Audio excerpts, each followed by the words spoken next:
بسم الله الرحمن الرحيم. الحمد لله نحمده ونستعينه ونستغفره ونؤمن به ونتوكل عليه ونعوذ بالله من شرور أنفسنا ومن سيئات أعمالنا.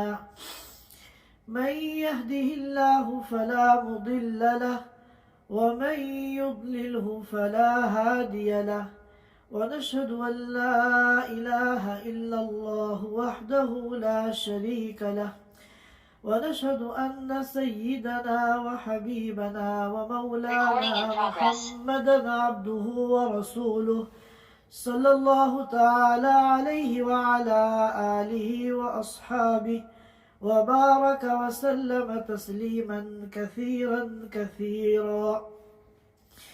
أما بعد فأعوذ بالله من الشيطان الرجيم. بسم الله الرحمن الرحيم. إنا أعطيناك الكوثر فصل لربك وانحر إن شانئك هو الأبتر. صدق اللہ العظیم. حضرات سامعین کرام، ذی الحجہ کا مبارک مہینہ چل رہا ہے، اور اس مہینے کا پہلا عشرہ، جس کی بعض خصوصیات پر پچھلے ہفتے ہم لوگوں نے گفتگو کی تھی، آج اس کی 5 تاریخ ہے، اور چند دنوں کے بعد قربانی کے ایام شروع ہونے والے ہیں. من جملہ اس ماہ مبارک کی خصوصیات کے ایک بہت بڑی خصوصیت وہ قربانی کی عبادت ہے. آج انشاءاللہ ہم قربانی کے موضوع پر گفتگو کریں گے. قربانی کے فضائل اور قربانی کے مسائل اور قربانی کے احکام کو سمجھنے سے پہلے مختصراً ہمیں قربانی کی تاریخ کو سمجھنے کی ضرورت ہے. اتنی بات تو سب جانتے ہیں کہ یہ جو قربانی والی عبادت ہے، یہ حضرت ابراہیم علی نبینا وعلیہ السلام کے ایک یادگار واقعے کے نتیجے میں ہمیں ملی ہے. حضرت ابراہیم علیہ السلام نے حضرت سارہ سے نکاح فرمایا تھا، مگر ان کی کوئی اولاد نہیں ہوئی، تو انہوں نے اللہ تعالیٰ سے دعا کی تھی، رب ہب لی من الصالحین، اے اللہ نیک اور صالح اولاد مجھے عطا فرما. چنانچہ اللہ تعالیٰ نے ان کی اس دعا کو قبول کیا، اور دعا کی قبولیت کو بھی قرآن پاک میں بیان کیا. فبشرناہ بغلام حلیم، ہم نے ابراہیم کو خوشخبری سنائی ایک ایسے بچے کی، ایک ایسے لڑکے کی جو حلیم المزاج ہوگا، جس کے مزاج میں تحمل، بردباری، صبر، برداشت اور استقامت کا مادہ ہوگا. چنانچہ اس بیٹے نے صبر و تحمل کی وہ مثال قائم کی جس کی نظیر پوری دنیا پیش نہیں کر سکتی. پھر حضرت ابراہیم علیہ السلام نے دوسرا نکاح فرمایا حضرت ہاجرہ سے. حضرت ہاجرہ سے ان کے یہ بیٹے پیدا ہوئے جن کا نام اسماعیل رکھا گیا، اور جن کی خوشخبری قرآن نے سنائی تھی، فبشرناہ بغلام حلیم. ابتدائی واقعات کی تفصیل میں نہ جاتے ہوئے میں اشارتاً اور مختصراً اس واقعے کو بیان کر رہا ہوں، تاکہ ہمارا جو موضوع ہے اصل قربانی کے فضائل و مسائل، ہم جلد از جلد اپنے موضوع تک پہنچ سکیں. جب اسماعیل علیہ السلام کا بچپن گزر گیا اور لڑکپن کے مرحلے میں وہ داخل ہو گئے، روایتیں مختلف ہیں، مگر راجح قول یہ ہے کہ جب ان کی عمر 13 سال کی ہو گئی. یہ 13 سال کی عمر ایسی ہوتی ہے کہ اب لڑکا اپنے باپ کا سہارا بنتا ہے اور ضروریات زندگی میں ان کا معاون اور مددگار بنتا ہے۔ بچپن کے جو ایام ہیں ان میں تو ماں باپ کو بڑی مشقت اٹھانی پڑتی ہے، اس کی بیماری، اس کی ضروریات کو پورا کرنے کے لیے وہ پریشان ہوتے ہیں، راتوں کی نیندیں ان کی خراب ہوتی ہیں جب بچہ روتا ہے، بیمار ہوتا ہے، پریشان ہوتا ہے۔ لیکن جب اس مرحلے سے گزر کر لڑکپن کی عمر آتی ہے تو اب اس کا فائدہ سامنے آنا شروع ہوتا ہے، اب یہ ماں باپ کا سہارا بنتا ہے، ضروریات زندگی میں ان کا معاون بنتا ہے، مددگار بنتا ہے۔ تو جب اس عمر کو وہ پہنچے تو ابراہیم علیہ السلام نے خواب دیکھا کہ میں اپنے بیٹے اسماعیل کو ذبح کر رہا ہوں۔ قرآن نے کہا فَلَمَّا بَلَغَ مَعَهُ السَّعْيَ، جب اسماعیل پہنچ گئے اپنے باپ کے ساتھ چلنے پھرنے کی عمر کو، اب باپ کہیں جا رہا ہے کام سے تو یہ لڑکا بھی ساتھ میں جا رہا ہے اور اپنے باپ کا تعاون کر رہا ہے۔ تو جب 13 سال کی عمر کو پہنچ گئے تو ابراہیم علیہ السلام نے خواب دیکھا کہ میں اپنے بیٹے اسماعیل کو ذبح کر رہا ہوں۔ جب ان کی آنکھ کھلی تو وہ سمجھ گئے کہ یہ کوئی خواب نہیں ہے بلکہ وحی ہے، اللہ کا حکم ہے، کیونکہ نبی کا جو خواب ہوتا ہے وہ عام لوگوں کے خواب کی طرح نہیں ہوتا، بلکہ نبی کا خواب وحی کا درجہ رکھتا ہے۔ تو انہوں نے اسماعیل کو بلایا، قال یا بنی انی ارا فی المنام انی اذبحک فانظر ماذا ترى۔ اسماعیل علیہ السلام کو بلایا اور کہا اے بیٹے، میں نے خواب دیکھا ہے کہ میں تمہیں ذبح کر رہا ہوں، فانظر ماذا ترى، لہذا تم بتاؤ تمہاری اس سلسلے میں کیا رائے ہے۔ تو اسماعیل علیہ السلام گرچہ کم عمر تھے، 13 سال کی عمر ہی کیا ہوتی ہے، لیکن بہرحال ایک نبی کے بیٹے تھے اور مستقبل میں ان کو نبی بننا تھا، اور سب سے بڑی بات ان کی اولاد میں ان کی اولاد میں حضور اکرم صلی اللہ علیہ وسلم کو پیدا ہونا تھا۔ چنانچہ انہوں نے وہی جواب دیا جو ان کے شایان شان تھا۔ انہوں نے کہا یا ابت افعل ما تؤمر ستجدنی انشاء اللہ من الصابرین۔ ابا جان، جو آپ کو حکم دیا گیا ہے آپ اس پر عمل کیجیے اور میری وجہ سے آپ فکر مند مت ہوئیے۔ ستجدنی انشاءاللہ من الصابرین، مجھے آپ انشاءاللہ صبر کرنے والا پائیں گے۔ ظاہر ہے کہ یہی وہ صبر و تحمل ہے جس کا اللہ تعالیٰ نے جس کی بشارت دی تھی فبشرناہ بغلام حلیم۔ اب شیطان نے جب یہ منظر دیکھا وہ تو پریشان ہو گیا کہ ایسی انوکھی اطاعت، اللہ تعالیٰ کی ایسی انوکھی عبادت کہ باپ اپنے بیٹے کو ذبح کرے، باپ ذبح کرنے کے لیے تیار اور بیٹا ذبح ہونے کے لیے تیار۔ اگر یہ مثال قائم ہو گئی تو پھر تو قیامت تک کے لیے یہ ایک نمونہ بن جائے گا۔ تو وہ حضرت ہاجرہ کے پاس گیا اور حضرت ہاجرہ کے سامنے ایک خیر خواہ اور ہمدرد بن کر ان کے سامنے آیا اور کہا کہ آپ کو معلوم ہے کہ اسماعیل کہاں ہے؟ حضرت ہاجرہ نے کہا کہ اپنے باپ کے ساتھ جنگل سے لکڑیاں لانے گئے ہیں۔ تو شیطان نے کہا کہ آپ کو کچھ پتہ نہیں، آپ تو خواب غفلت میں ہیں۔ ابراہیم نے اسماعیل کو بلایا ہے ذبح کرنے کے لیے۔ حضرت ہاجرہ نے کہا کہ ابراہیم جیسا رحم دل اور مشفق باپ اپنے بیٹے کو کیوں ذبح کرے گا؟ تو حضرت ہاجرہ کو یقین دلانے کے لیے شیطان نے بتایا کہ ابراہیم کا یہ کہنا ہے کہ اللہ نے ان کو حکم دیا ہے۔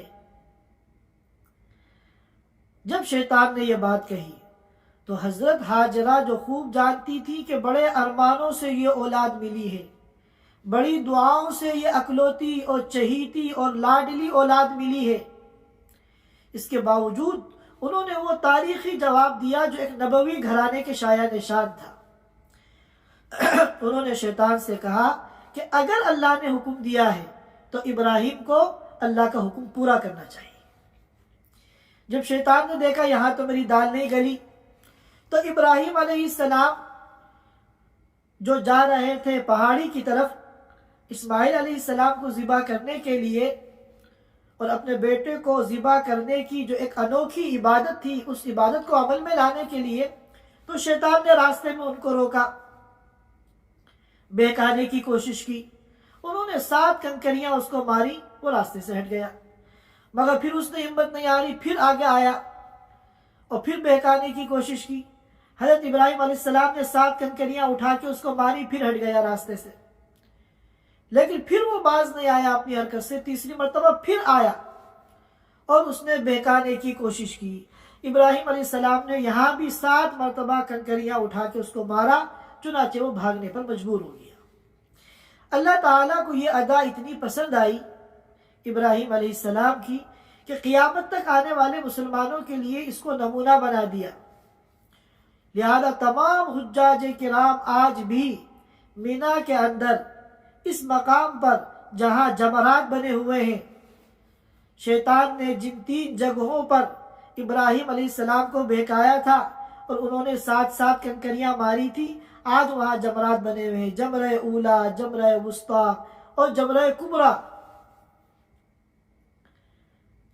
جمرہ صغریٰ، جمرہ وسطیٰ، جمرہ کبریٰ، اور ہر حاجی وہاں جا کر علامتی شیطان کو 7 کنکری مارتا ہے۔ بہرکیف جب یہ دونوں اللہ کے اس حکم کو پورا کرنے کے لیے ذہنی طور پہ، جسمانی طور پہ، ہر اعتبار سے تیار ہو گئے، فَلَمَّا أَسْلَمَا وَتَلَّهُ لِلْجَبِينِ، جب دونوں اللہ کے حکم کے آگے سرنڈر ہو گئے، اسلام کے معنی آتے ہیں گردن نہادن، اپنی گردن کو جھکا دینا۔ نہ تو باپ نے اللہ سے کہا کہ اللہ، نہ تو یہ کسی قوم کی روایت ہے اور نہ یہ کسی حکومت کا قانون ہے کہ باپ اپنے بیٹے کو ذبح کرے، آخر میں کیوں ذبح کروں اپنی اس چہیتی اولاد کو جس کو میں نے دعاؤں سے مانگا تھا، ربی حب لی من الصالحین۔ اور نہ اسماعیل علیہ السلام نے کوئی اعتراض کیا کہ میرا قصور کیا ہے، کس جرم کی پاداش میں میری گردن کو کاٹا جا رہا ہے، بلکہ ان دونوں باپ بیٹے نے عبدیت کا حق ادا کر دیا۔ چنانچہ یاد رکھیے، جب ہم نے اپنی زبان سے اقرار کیا ہے کہ اے اللہ ہم آپ کے بندے ہیں، تو گویا کہ ہم نے اپنے گلے میں غلامی کا پٹا ڈال لیا ہے۔ اور غلام جو ہوتا ہے کبھی آقا سے پوچھتا نہیں ہے کسی حکم کے بارے میں کہ میں اس پر عمل کیوں کروں، بلکہ وہ کیا سراپا سر تسلیم خم ہے جو مزاج یار میں آئے۔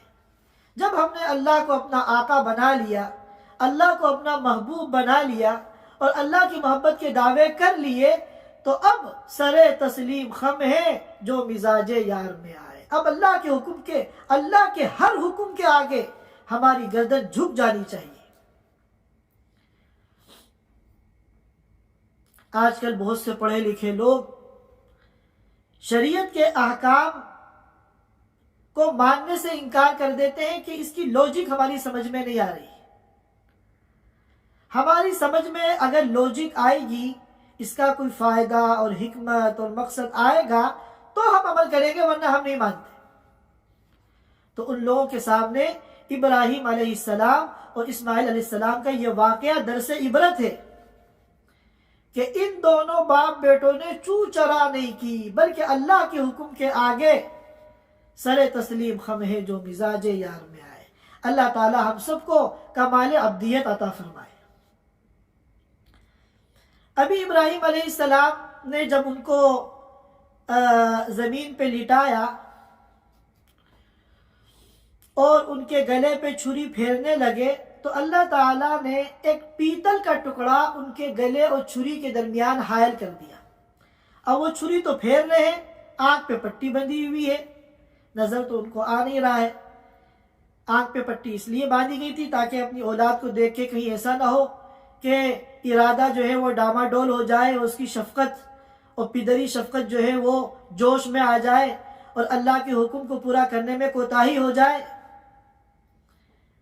اور ابھی وہ چھری پھیر ہی رہتے کہ وَنَادَيْنَاهُ أَن يَا إِبْرَاهِيمُ، پکار آئی اللہ کی طرف سے، اے ابراہیم قد صدقت الرؤیا انا كذلك نجزی المحسنین، تم نے خواب کو سچ کر دکھایا، اسی طرح ہم احسان والوں کو، نیک لوگوں کو بدلہ دیتے ہیں۔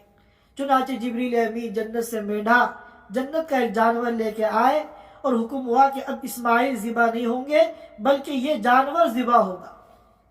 اب سوال یہ پیدا ہوتا ہے جب ابراہیم کو ذبح نہیں کیا تو خواب سچا کہاں ہوا؟ تو جواب یہ، خواب تو سچا ہو گیا، کیونکہ ابراہیم علیہ السلام نے خواب یہ دیکھا تھا کہ میں ذبح کر رہا ہوں، یعنی ان کے گلے پہ چھری پھیر رہا ہوں، اور یہ انہوں نے کر کے دکھا دیا۔ یہ خواب میں نہیں دیکھا تھا کہ میں نے ذبح کر دیا، گردن کٹ گئی، وہ اس دنیا سے چلے گئے، یہ خواب تو نہیں دیکھا تھا۔ میں ذبح کر رہا ہوں، گردن پہ چھری، گلے پہ چھری پھیر رہا ہوں، اور یہ عمل انہوں نے کر کے دکھا دیا۔ بہرکیف اللہ تعالیٰ کو باپ بیٹے کی قربانی کا یہ عمل اتنا پسند آیا کہ قیامت تک آنے والے مسلمانوں کو یہ حکم دے دیا گیا کہ ہر سال تمہیں بھی اسی طرح جانور کی قربانی کرنی ہے۔ اب ظاہر ہے کہ یہ قربانی ایسا عمل ہے اور ایسی عبادت ہے جس کے مخصوص ایام ہیں، قربانی کے ایام جو ذی الحجہ کی 10، 11، 12 یہ 3 تاریخیں ہیں۔ سال کے دیگر ایام میں آپ اگر یہ قربانی والی عبادت پر عمل کریں تو وہ نہیں ہوگا۔ اب یہاں پر آپ یہ ذہن میں رکھیں کہ یہ جو قربانی ہے اس کی 2 شکلیں ہیں، ایک تو ظاہری شکل ہے اور ایک باطنی شکل ہے۔ ظاہری شکل تو یہ ہے کہ ہم لوگ بکرا منڈی میں جاتے ہیں، وہاں سے بکرا پسند کر کے لاتے ہیں، اس کا خیال کرتے ہیں، دیکھ بھال کرتے ہیں، جب قربانی کا دن آتا ہے تو اس کو ذبح کرتے ہیں اور اس کا خون تو بے کے نالی میں چلا جاتا ہے اور اس کا جو گوشت ہے وہ انسانوں کے پیٹ میں چلا جاتا ہے۔ یہ تو قربانی کی ظاہری شکل ہے، لیکن باطنی شکل اور جو قربانی کی روح ہے اور جو قربانی کا مقصد ہے اور جو اللہ کے یہاں مطلوب ہے وہ کیا ہے؟ وہ یہ ہے کہ جب ہم قربانی کریں، اپنے جانور کو ذبح کریں، تو ساتھ ساتھ ہم یہ بھی نیت کریں، یہ عزم کریں کہ جس طرح ہم اس جانور کو ذبح کر رہے ہیں اسی طرح اللہ کے حکم کے آگے اپنی نفسانی خواہشات کو بھی قربان کریں گے۔ اور نفسانی خواہشات کو قربان کرنا اللہ کے ڈر سے، اسی کا نام تقویٰ ہے۔ اور اللہ کے یہاں جو مطلوب ہے وہ یہی باطنی شکل ہے، کیفیت تقویٰ۔ وہ جو ظاہری شکل ہے، خون کو بہانا اور گوشت کو کھا لینا، وہ اللہ کے یہاں مطلوب نہیں۔ چنانچہ اللہ تعالیٰ فرماتے ہیں قرآن پاک میں لَن يَنَالَ اللَّهَ لُحُومُهَا وَلَا دِمَاؤُهَا وَلَكِن يَنَالُهُ التَّقْوَى مِنكُمْ، کہ اللہ تعالیٰ کو قربانی کے جانور کا نہ تو گوشت پہنچتا ہے کیونکہ گوشت تو انسانوں کے پیٹ میں چلا جاتا ہے، وَلَا دِمَاؤُهَا، اور نہ اللہ کے پاس قربانی کے جانور کا خون پہنچتا ہے، وہ تو نالی میں بہہ جاتا ہے۔ تو پھر اللہ کے پاس کیا چیز پہنچتی ہے؟ وَلَكِن يَنَالُهُ التَّقْوَى مِنكُمْ، اللہ کے پاس جو پہنچتی ہے وہ کیفیت تقویٰ ہے۔ قربانی کرتے وقت تم نے جو عزم کیا ہے کہ جس طرح ہم اس جانور کو ذبح کر رہے ہیں اسی طرح اللہ کے ڈر سے اپنی نفسانی خواہشات کو بھی ہم قربان کریں گے، نفسانی خواہشات کو بھی ذبح کریں گے، یہ جو کیفیت تقویٰ ہے وَلَكِن يَنَالُهُ التَّقْوَى مِنكُمْ، یہ اللہ کے پاس پہنچتا ہے۔ تو ہم لوگ ظاہری شکل کا تو بڑا اہتمام کرتے ہیں اور کرنا بھی چاہیے، جتنا اہتمام کریں قربانی کا، قربانی کے جانور کا، اتنا ہی اچھا ہے۔ لیکن اس میں ایک بات کا خیال رکھیں کہ جانور تو ہم نے بہت اعلیٰ خرید لیا، لاکھوں کا خرید لیا. خبروں میں ہم سنتے ہیں 15 لاکھ کا جانور، 20 لاکھ کا جانور. لیکن اللہ تعالیٰ معاف کرے ہمیں، وہ جو ہم جانور بڑے خریدتے ہیں اس میں دکھلاوا بھی کرتے ہیں. اگر دکھلاوا ذرا سا بھی آ گیا تو لاکھ، 10 لاکھ اور 20 لاکھ تو کچھ بھی نہیں. کروڑوں کا بھی جانور اگر ہم خرید کے لے آئے تو ڈھیلا اجر نہیں ملے گا. لہذا اس کا خیال کریں کہ اپنی بڑائی، اپنا دکھلاوا سوسائٹی کے اندر، معاشرے کے اندر اپنا بڑاپن ظاہر کرنے کے لیے ہم یہ مہنگے جانور نہ خریدیں، ورنہ ثواب ملنا تو بہت دور کی بات. یہ جو ریا ہے یہ شرک جلی ہے، شرک خفی ہے، بہت بڑا گناہ ہے. لہذا اعلیٰ سے اعلیٰ جانور خریدیں، قیمتی سے قیمتی خریدیں، اور اس کو دودھ اور جلیبی کھلائیں. لیکن آپ کے دل میں ایک مرتبہ بھی یہ بات نہ آئے کہ ہم دوسروں کے اوپر اپنی برتری اور اپنی فوقیت دکھلائیں. صرف اللہ کو راضی کرنے کے لیے آپ یہ اہتمام کریں گے تو آپ عند اللہ ماجور ہوں گے، ورنہ آپ گنہگار ہوں گے. تو ظاہری شکل کا تو ہم اہتمام کرتے ہیں اور کرنا چاہیے، اور جتنا بھی زیادہ اہتمام کریں وہ کم ہے. لیکن ایک بات، وہ خالص اللہ کے لیے ہونا چاہیے، لوگوں کو دکھانے کے لیے نہیں، محلے والوں پر اپنی دھاک جمانے کے لیے نہیں. لیکن اس سے زیادہ ضروری یہ ہے کہ ہم قربانی کی جو باطنی شکل ہے اس پر محنت کریں. آج اس کی طرف ہمارا دھیان ہی نہیں جاتا. ہم جانور خرید کے لاتے ہیں، ذبح کر دیتے ہیں، گوشت کچھ تقسیم کر دیتے ہیں، کچھ کھا لیتے ہیں، بات ختم. ارے ہم نے جو قربانی کا باطن تھا، تقوی اپنے اندر پیدا کرنا، اس کے بارے میں ہم نے کتنی مرتبہ سوچا؟ اپنی نفسانی خواہشات کو قربان کرنے کا ہم نے کتنی مرتبہ ارادہ کیا؟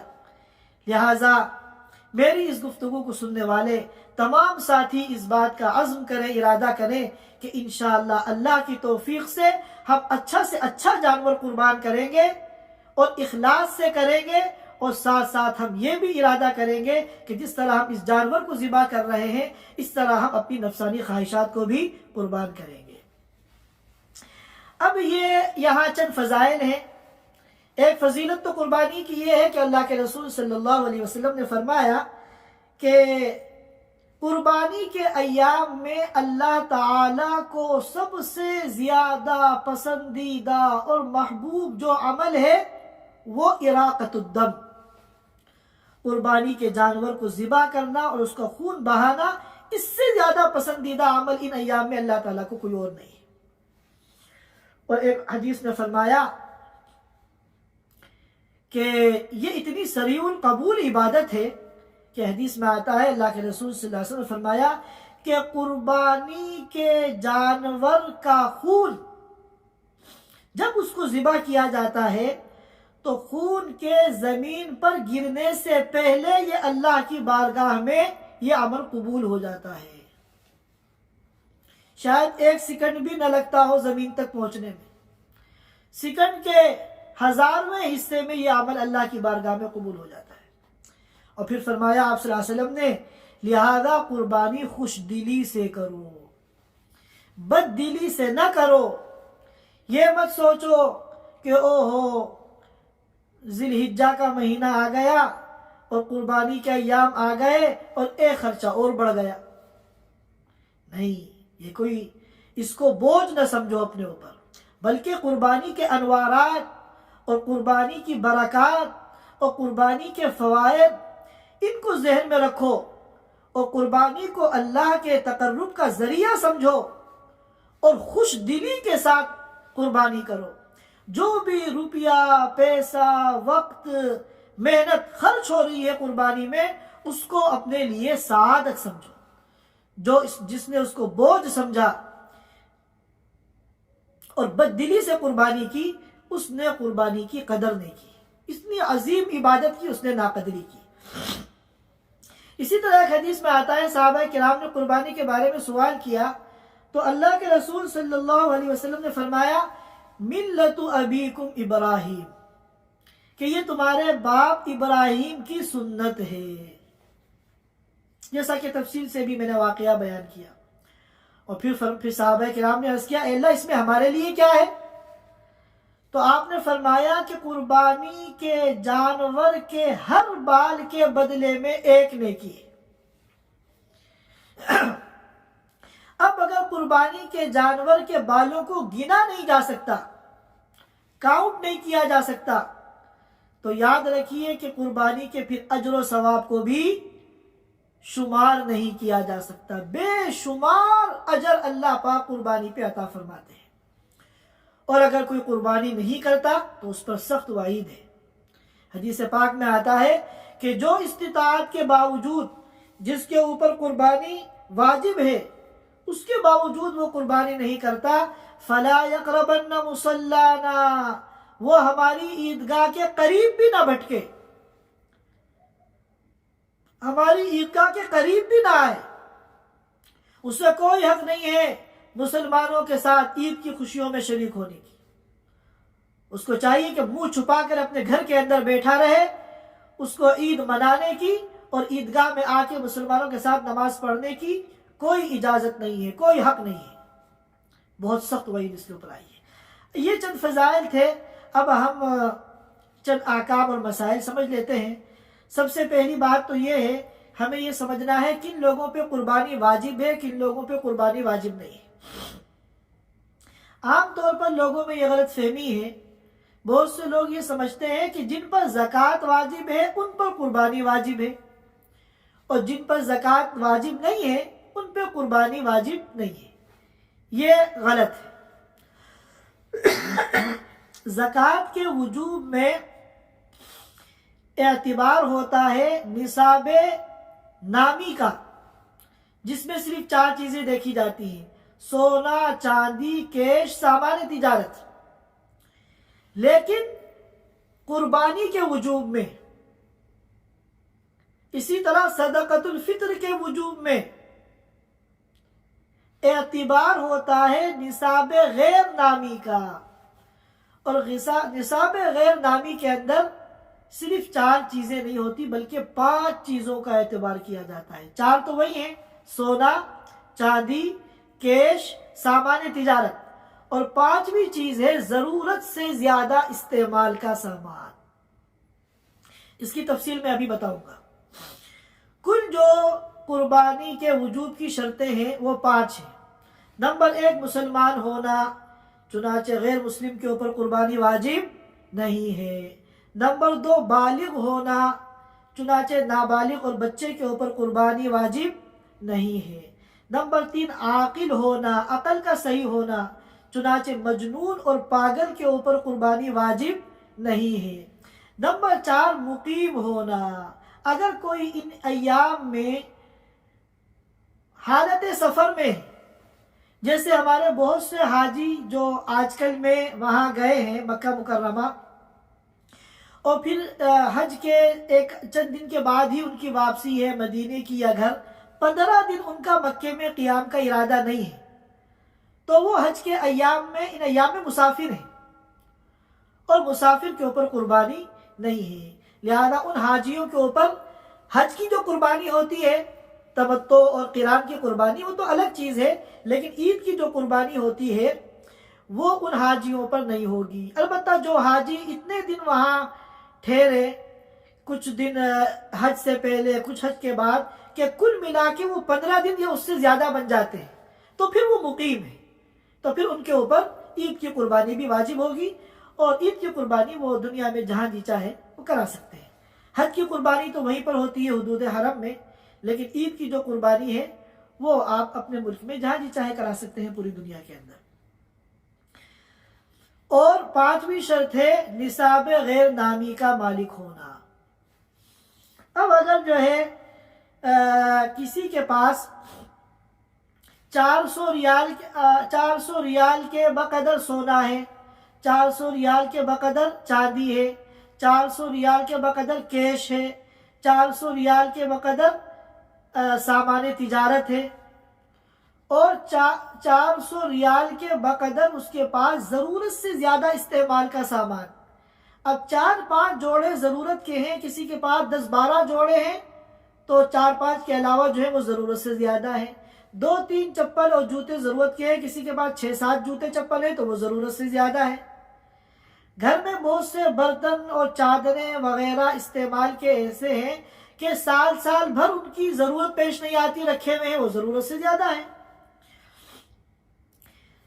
خواتین خاص طور پہ جب ان کی شادی ہوتی ہے تو بڑے بھاری ان کو سوٹ دیے جاتے ہیں، پورے سال ان کو پہننے کی نوبت نہیں آتی، وہ ضرورت سے زیادہ ہے۔ ایک مسئلہ یہ ہے کہ جن معقول اللحم جانور تو بہت ہیں، معقول اللحم جانور جن کا گوشت کھایا جاتا ہے وہ تو بہت ہے، لیکن ہر وہ جانور جس کا گوشت حلال ہے اس کی قربانی ایسا نہیں ہے کہ ان تمام جانوروں کی قربانی صحیح ہو۔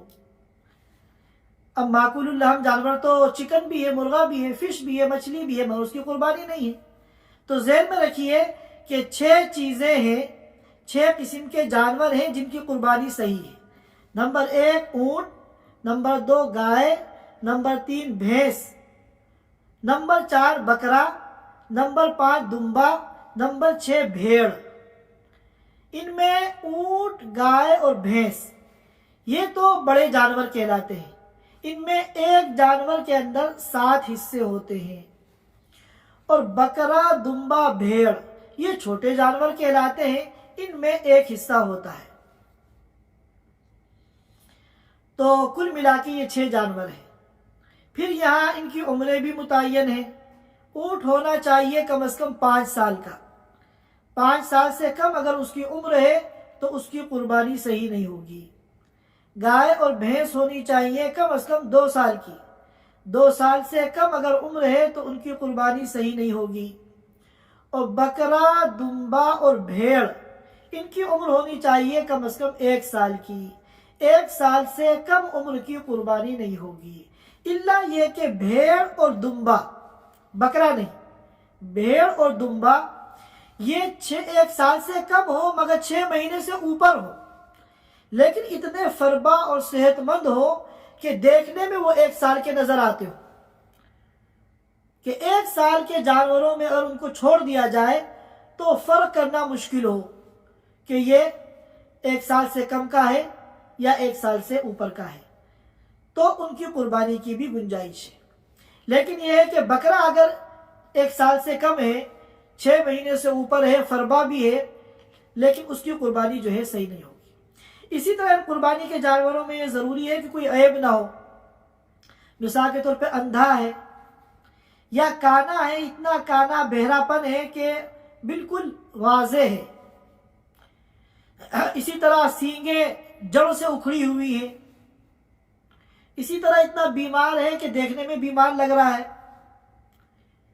اتنا لنگڑا ہے کہ وہ خود سے چل کر مذبح تک، ذبح خانے تک نہیں جا سکتا ہے، تو اس قسم کے اگر عیوب ہوں گے تو ان جانوروں کی بھی قربانی نہیں ہوگی۔